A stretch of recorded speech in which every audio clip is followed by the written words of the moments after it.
우리가 등산을 할 때 또 병사들이 훈련을 할 때 보면 이제 산에 오릅니다. 산에 오르면서 지금 7분 능선에 올랐다, 8분 능선에 와 있다라고 그렇게 이야기를 합니다. 그래서 이 숫자가 높아갈수록 야 이젠 정상이 얼마 남지 않았다라는 희망의 숫자입니다. 그래서 7분 능선, 8분 능선, 9분 능선 그 정상으로 올라가야 합니다. 이 정상은 어디입니까? 산의 최고봉입니다. 최고봉을 오르기 위해서는요, 저 산 아래에서부터 한 걸음 한 걸음 올라와야 합니다. 하늘에서 뚝 떨어질 수는 없는 법입니다. 우리의 신앙도 그렇습니다. 아직 이분응선밖에 되지 않는 사람이 있습니다. 이분응선도 분명히 산에 오르고 산 안에 올라야 이룰 수 있는 곳이지만 근데 거기서 멈춰서는 아무것도 보이지 않습니다. 정말 산의 한 2분응선쯤에서는요 나무밖에 보이는 것이 없습니다. 근데 놀랍게도 7분 능선쯤 오르면 이 보이는 것이 심지어는 그곳에 사는 나무들조차 그 종류가 달라진다는 것 여러분 아십니까? 근데 이 7분 능선에 올라서도요 보이는 것이 좀 많아지긴 했는데 알아야 할 것은 그 산의 한 면밖에 보이지 않더라라고 하는 것입니다. 나만 보이고 내 상황만 보이는 것. 정상에 올라서야 정말 사면이 다 보입니다. 아브라함의 신앙이 그랬습니다. 창세기 12장에서 아브라함이 하나님의 말씀을 쫓아갔을 때요. 그는 산의 이부 능선에 그렇게 오르기 시작한 것입니다. 하나님께서는 그가 이부 능선에 들어갔을 때 아브라함 앞에 성경을 보세요. 믿음이라는 단어를 붙여 주셨습니다. 그래서 창세기 13장부터 아브라함이 이 신앙의 자리에 때로는 실패하고 애굽에서 다시 돌아와 제단을 쌓고 하나님의 이름을 높여드릴 때 그럴 때 그는 산으로 치면 한 5분 응선쯤 절반쯤 오르는 단계였습니다. 그러자 하나님께서 그에게 특별하게 또 한 단어를 붙여주시는데 그게 무엇입니까? 믿음의 사람이라고 그렇게 칭해 주십니다. 하지만 아브라함의 여정은 여기가 전부가 아닙니다. 그는 믿음의 사람을 넘어서서 믿음의 조상이 되어야 했습니다. 그래서 창세기 13장의 믿음의 사람에서 시작해서 오늘 본문 22장에 오기까지 아브라함 여러 사건을 겪을 때마다 정말 믿음의 사람이 행할 수 있는 일들을 해왔습니다. 믿음의 길을 걷습니다. 조카 롯과의 재산권 다툼에서 믿음의 계산법으로 그렇게 믿음의 길을 걷습니다. 자기 이익을 자신을 대신하고 이익을 탐하며 가족관계까지 깨뜨렸던 롯이지만 그 롯이 위험에 처하자 믿음의 길로 목숨을 걸고 롯을 따라가서 그 노예로 끌려가던 길에서 구해냅니다. 전리품을 가지고 돌아와서 야 이건 다 당신 것이다라고 그 지역의 소돔 왕이 인정해 줄 때에도 나는 전리품으로 살지 않겠습니다. 믿음의 계산법으로 그리고 믿음의 약속을 붙잡겠습니다라고 실제 삶의 사건에서 하나하나를 갖다가 믿음의 길로 해결해 갑니다. 그러자 우리 지난 시간 17장에 놀라운 일이 벌어집니다. 하나님께서는 이 믿음의 길을 쭉 살아온 아브라함에게 이름을 바꿔주십니다. 한 가족의 아비, 원래는 아브람이었어요. 그런데 이제 아니야, 너는 열국의 아비가 될 거야 라고 아브라함으로 바꾸어 주십니다. 그래서 이 17장부터 믿음의 아비에서 이제 드디어 열국의 아비, 믿음의 조상으로 한 단계 업그레이드 되는 것을 우리는 지난 시간에 배웠습니다. 그런데 문제가 있습니다. 이름은 믿음의 조상이 되었어요. 하지만 그의 삶도 정말 믿음의 조상으로 이제부터 살아가는지는 아직 검증되지 않았습니다. 그래서 오늘 본문에 보면요, 1절 말씀에 굉장히 중요한 단어가 하나 등장합니다. 여러분 1절을 잘 보세요. 그 일 후에 하나님이 아브라함을 시험하시려고 그를 부르되 아브라함아 하시니 그가 이르되 내가 여기 있나이다. 아브라함을 시험하시려고. 여러분 여기서 시험이란 단어는요, 조금 상식이 있는 분은 아시겠지만 어떤 의미에선 정반대의 두 뜻이 들어가 있습니다. 히브리어 나사라는 단어를 번역한 것인데요, 우리가 일반적으로 알고 있는 시험, 템프테이션이라는 시험이란 단어와는 그 의미가 전혀 다릅니다. 우리는 일반적으로 시험 받았다, 시험에 빠진다라고 할 때 그 시험은 무엇입니까? 유혹이라는 의미로 자주 쓰입니다. 하지만 오늘 본문에 있는 히브리어 나사는요, 검증하다, 입증하다라는 뜻이에요. 영어로 번역될 때는 테스트로 그렇게 번역이 됩니다. 오늘 창세기 22장에서 아브라함이 7부 능선쯤 믿음의 사람으로 이 믿음의 길을 오르자 하나님께서는 그 이름을 바꿔주시고, 이제 22장에 와서는 진짜 아브라함이 믿음의 조상으로 살아갈 수 있는지를 테스트해 보셨다라고 하는 것이 바로 22장의 의미예요. 무엇으로 테스트하십니까? 하나님이 아들 이삭을 통해서 테스트하셨습니다. 여러분 이삭이 누구입니까? 아브라함에게는 백세야 얻은 아들입니다. 얼마나 기뻤는지 웃음의 아들이라는 뜻으로 그 이름을 이삭, 웃음이라고 정했습니다. 아브라함에게는 생명처럼 소중한 아들이었습니다. 하나님이 주신 아들이지만 이제 오늘 22장에 이르니 이 벌써 여러분 성경의 시간표에 의하면요 17장과 22장 사이가 몇 년쯤 된 것 같습니까? 사실은 20년이 훨씬 넘은 시간이에요. 17장에서 이삭의 나이가 몇 세 되었을 때? 젖됐을 때. 그러니까 옛날 젖됐다면 6살, 7살 얘기를 합니다. 7살에서 20년, 30년이 더 넘은 나이니까 사실은 우리가 아브라함이 번제단에 아들 이삭을 바쳤다라고 하면 초등학교 정도의 아들 이삭을 바치는 것으로 우리는 흔히 착각을 하는데 아니에요. 30세가 훨씬 넘은 아들, 30세 청년이에요. 40세 가까웠던 아들입니다. 얼마나 장성하고 힘이 좋았겠습니까? 그에 비해서 아브라함은 어떻습니까? 아브라함은 이제 완전 노인이에요. 100세가 훨씬 넘은 노인입니다. 그 노인이 내게 순종하는 아들 이삭의 모습도 우리가 알고 있는 그런 이 선입견과는 달리 성경은 다른 것을 말씀해 주십니다. 그래서 점점 늙어가는 아브라함에게 이 이삭, 건강하여서 이제 한 가정을 이룰 때가 된 아들, 이름도 이삭아 부르니까 우리말로 하면 뭐라고 부르는 거예요?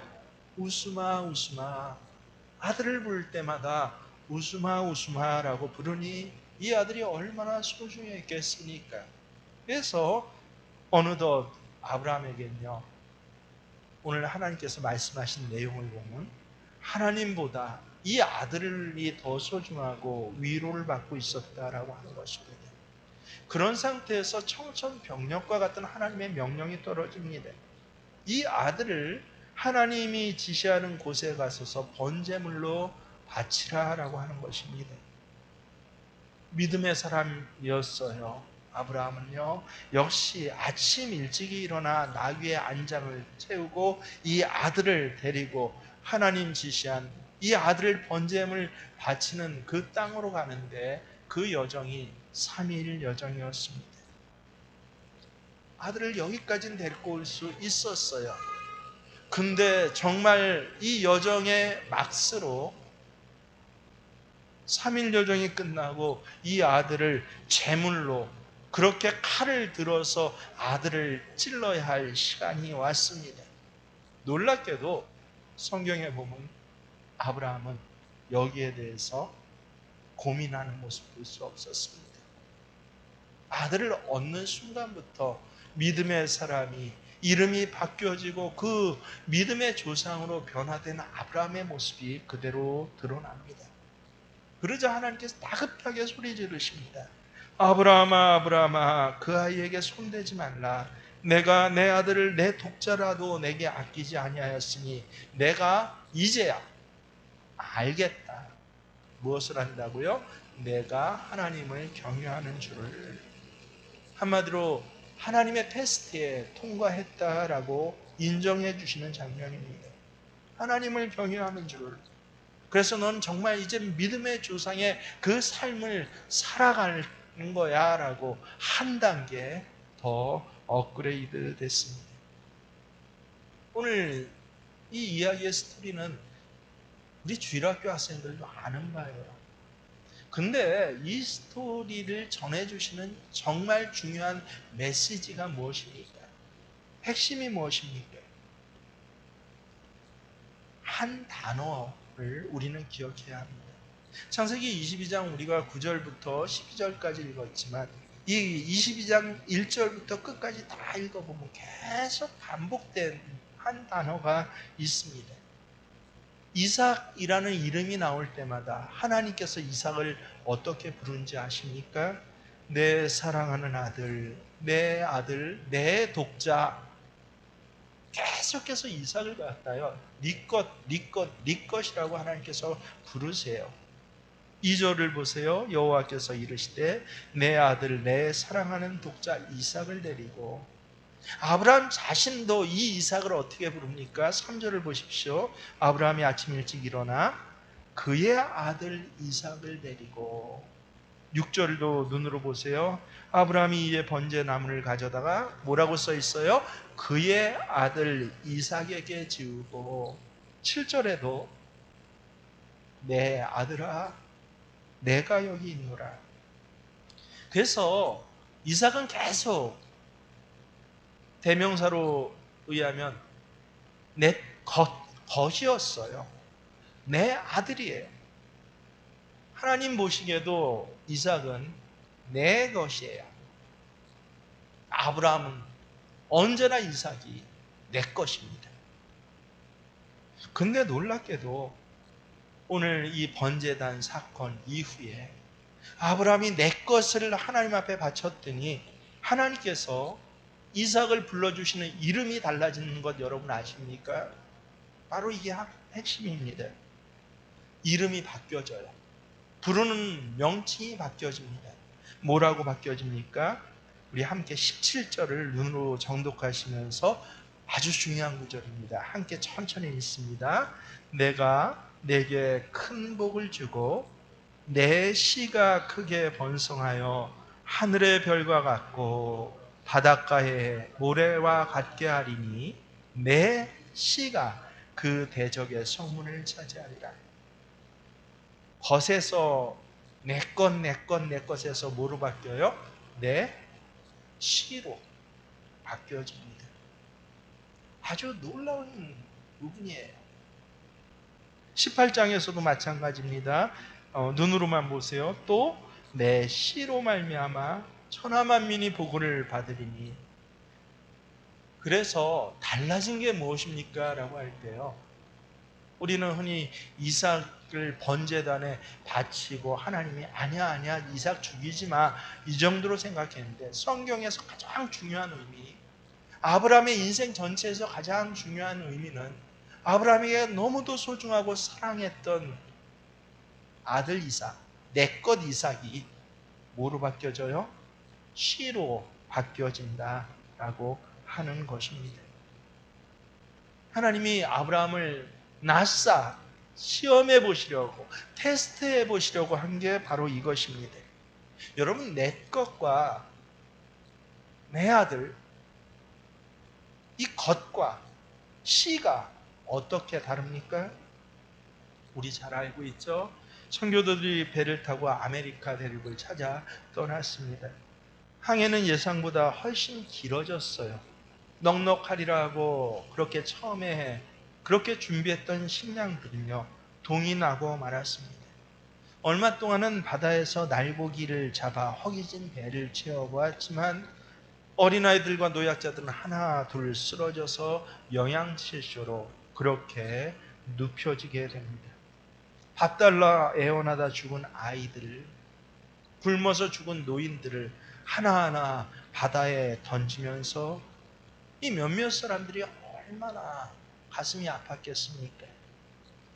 드디어 육지에 그들이 도착했을 때, 그럴 때 이 배에는요 아무것도 없고 종자씨로 이 새로운 땅에 도착하면 그곳에서 심을 종자씨로 쓰기 위해 남겨둔 옥수수, 밀, 보리의 푸대만 그렇게 남아 있었다라고 하는 것입니다.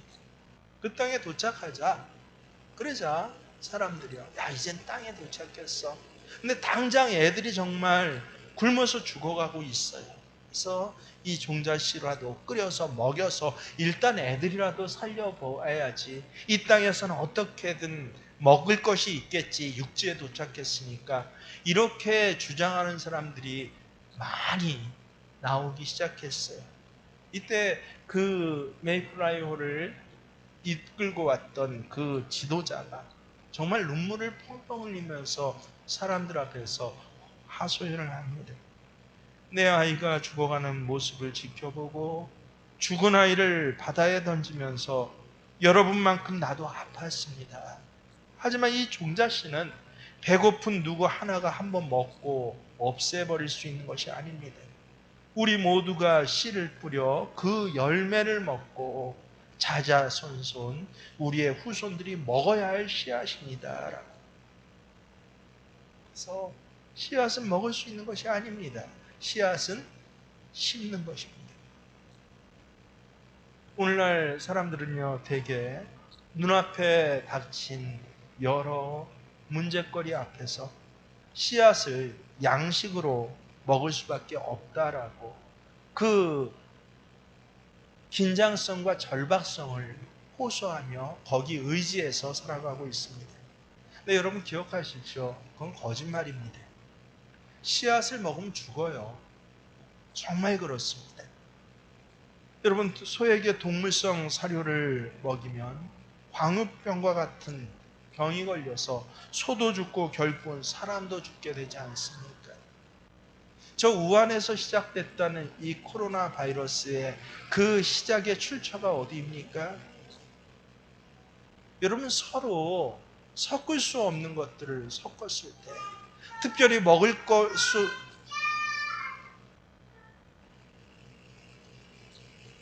먹을 수 없는 것들을 먹었을 때, 그때 거기서 파생되는 이상 병용군으로 코로나라는 특별한 병균이 발생한 것이에요. 앞으로는 코로나 이외에 다른 여러 유사한 병균들이 특별히 이렇게 먹을 것이 절박한 곳에서 그렇게 발생할 것이에요. 저 아프리카에서 우린 변종 코로나라고 하는데 여러분 변종이 아닙니다. 이른바 먹을 수 없는 것들을 현실의 긴박함 때문에 먹기 시작했을 때 하나님께서 맨 처음에 만들어준 자연의 질서의 기본이 뭐예요? 하나님께서 물과 무수로 나누시고 사람 보기에는 모래알 하나이지만 놀랍게도 그 모래알 하나로 경계를 삼으셔서 결코 물이 무수로 넘어오지 말라라고 그렇게 하나님의 질서가 있는 곳, 하나님의 질서가 유지되는데 그 질서를 깨버리게 되면 그때부터는 우리가 상상할 수 없는 여러 고통과 아픔들이 또 죽음의 일들이 발생하게 되는 것입니다. 씨앗이 바로 그렇습니다. 씨앗을 먹어서는 당장은 고픈 배를 채울 수 있지 모르지만 결국은 아무것도 남지 않습니다. 결과는 우리의 미래가 죽는다라고 하는 것입니다. 오늘 말씀이 우리에게 주신 메시지가 바로 이것입니다. 그동안 아브라함에게 이삭은요, 내 것이었어요. 이삭이라는 이름 그대로 아브라함에게 웃음을 주는 아들이었습니다. 그동안 아브라함은 웃음과 복이 내 아들 이삭, 내 것 이삭에게 있는 줄 알고 그동안 이삭만 바라보았어요. 이삭은 아브라함의 기쁨이고 또 동시에 아브라함의 뭐예요? 양식이었습니다. 그런데 하나님은 이삭은 아브라함 한 사람의 양식이 아니라 수많은 사람을 살릴 씨앗이라고 하시는 것입니다. 아브라함이 내 양식 이삭을 믿음으로 하나님 앞에 씨로 심었을 때 아브라함은 그때부터 뭐가 됐어요? 씨를 심는 사람이 되었고, 비로소 하나님이 진정 인정하시는 이제야 내가 알겠어, 이제야 네가 나를 경외하고 이삭을 양식으로 먹는 사람이 아니라 씨로, 그래서 너는 믿음의 조상으로 살아갈 사람이야 라고 하나님이 직접 인정하시는 믿음의 조상이 되었습니다. 그리고 심겨진 이삭을 아브라함에게 내 웃음 이삭이 아니라 천하 만민의 웃음, 천하 만민의 복으로 다시 돌려주신 것입니다. 여러분, 하나님은 우리에게 정말 복 주시길 원하십니다. 성경의 맨 처음에 등장하는, 우리 사람 앞에 등장하는 하나님은요, 복 주신 하나님이세요. 창세기 12장부터 아브라함이 처음 등장할 때부터 하나님이 처음 약속해 주신 그것이 복이에요. 여호와께서 아브라함에게 이르시되 너는 너의 고향과 친척과 아버지 집을 떠나 내가 내게 보여줄 땅으로 가라. 그러면 어떻게 한다고요? 내가 너로 큰 민족을 이루고 내게 복을 주어 내 이름을 창대케 하리니 너는 복이 될지라. 그래서 하나님은 복 주신 하나님이시구나. 근데 아브라함이 착각한 것이 하나님이 주신 이 복이 세상 사람들처럼 자기 양식으로 알았습니다. 땅이 많아지는 복, 지위가 높아지는 복, 먹을 것 풍성해지고, 그리고 양식이 많아지는 것이 하나님 주시는 복의 전부인 줄 알았던 것이에요. 그런데 하나님께서 아브라함에게 주시고자 하는 진짜 복은 무엇입니까? 아니야, 그거는 옵션이야, 가짜 복이야. 진짜 복은 바로 이 씨라고 하는 것입니다. 하나님 앞에 심어서 바친 그 이삭이 축복의 씨앗이 될 것이다 라고 하는 것입니다. 그래서 씨앗은 여러분 기억하십시오.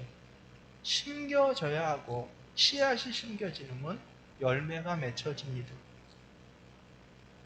씨앗이 하늘에 심겨질 때 하나님이 주시는 복의 열매가 맺혀지는 것입니다. 이게 하나님께서 우리에게 주시고자 하는 참된 복이에요. 복을 받아 나 혼자 누리고 나 혼자 먹고 나 혼자 즐기면 그것은 양식이 됩니다. 하지만 하나님 앞에 그 복을 심으면요, 그 복이 씨가 됩니다.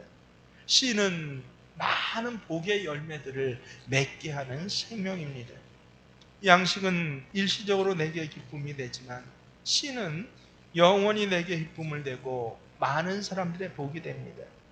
받을 복을 내 것이라고 주장하면요, 그때부터는 양식이에요.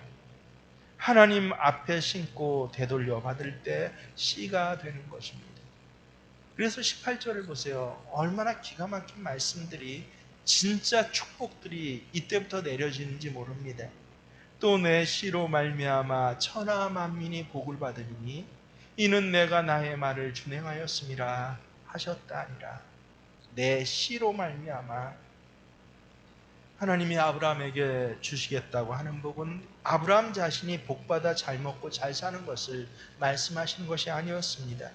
아브라함 자신이 천하 만민의 복의 사람 되는 것을 말씀하시는 것이 아니었습니다. 바로 내 씨로 말미암아의 복입니다. 아브라함이 받은 작은 복을, 내 양식의 복을 하나님 앞에 씨로 심었을 때 하나님께서는 그 씨로 말미암아 나 혼자만이 아니라 천하 만민에게 복을 내리시겠다고 하는 것입니다. 그래서요, 예수 믿고 복을 받아 혼자 잘 먹고 잘 살면 그 사람은 양식 먹고 사는 사람이 됩니다. 하지만 내게 가장 소중한 것을, 이건 양식이 아니라 하나님 앞에 심겨져야 할 씨입니다라고 선포하고 깨끗이 불살라서 번제로 하나님께 드리고 하나님 주신 것으로 살아가는 사람은 씨로 말미암아 살아가는 사람입니다. 여러분, 그렇게 볼 때 지금 여러분은 무엇으로 말미암아 살고 있습니까? 여러분의 직장과 사업장은 지금 양식입니까? 시입니까? 여러분의 자신은 여러분의 기쁨만을 위한 양식입니까? 아니면 천하 만민의 복이 될 시입니까?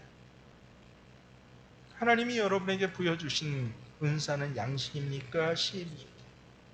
여러분, 지금 여러분이 가지고 있는 몸은, 여러분이 내 것이라고 생각하고 있는 그 물질은 양식입니까? 시입니까? 나 때문에 행복하고, 나 때문에 믿음이 자라고, 나 때문에 비전을 받고 복이 올 받는 사람이 있습니까? 그렇다면 그 사람은 축복의 씨앗으로 사는 사람입니다. 분명히 신앙의 길에 접어들었었어요. 산에 올랐습니다. 근데 아직도 이부 능선에 있는 사람들은요, 양식으로만 먹고 사는 사람입니다. 그런가 하면 정말 오늘 아브라함과 같이 7부 능선을 넘어서는 그 한 걸음, 그 한 걸음이 바로 하나님 앞에 심은 씨로 살아가는 사람이 있습니다. 상식만 먹고 사는 사람이 있고, 기적을 먹고 사는 사람이 있어요. 자기 땀으로만 사는 사람이 있고, 하나님의 복을 받으며 살아가는 사람이 있습니다. 내 것 복받아 잘 먹고 배설물 만드는 것이 인생의 전부인 사람이 있고요. 축복의 씨앗이 되어 가정뿐 아니라 교회를 살리고 이웃을 살리는 사람이 있습니다. 여러분에게 내 것 이삭은 무엇입니까? 어떤 사람은 돈은 드리는데 마음과 몸은 드리질 못해요. 늘 시간의 우선순위가 자기에게 집중되어 있습니다. 그런가 하면 어떤 사람은요, 야, 난 마음은 하나님 앞에 모든 것을 심었어 라고 하면서 돈 문제만 나오면 가슴이 쪼그라들고 왜소해지다 못해 시험에 듭니다. 내 것 양식으로만 살아가는 것이 아니라 친척 것이라도 빼앗고, 동생 형 것이라도 빼앗고, 심지어 부모의 것이라도 빼앗아서 내 먹을 것으로만 살아가는 그런 사람. 물질 때문에 점점 삶의 자리 전체가, 가족들 전체가 시험에 드는 그런 사람이 있습니다. 혹 어떤 사람은 교회 생활은 난 믿음으로 한다라고 해요. 하지만 사업체는 어떻습니까? 그건 내 것인 줄 알아요.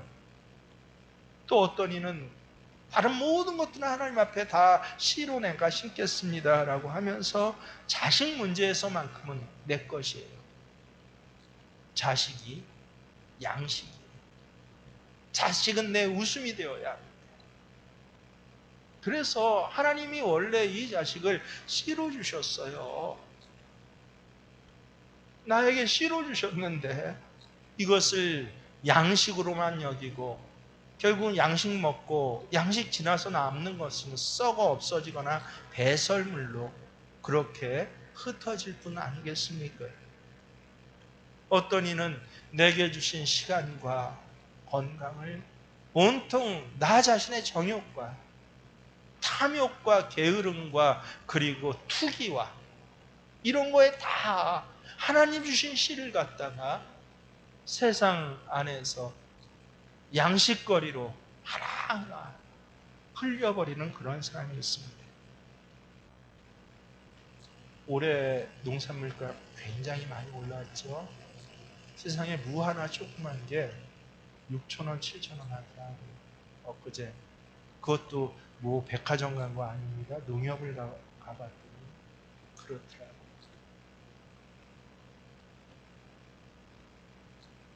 기후가 들쑥날쑥하고 작황이 굉장히 요 몇 해 좋지 않습니다.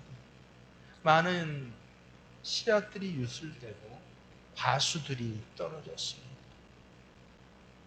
이상기후로 농작물이 다 폭염에 그렇게 상해지고 흩어져 버렸는데, 근데 지난주인가요?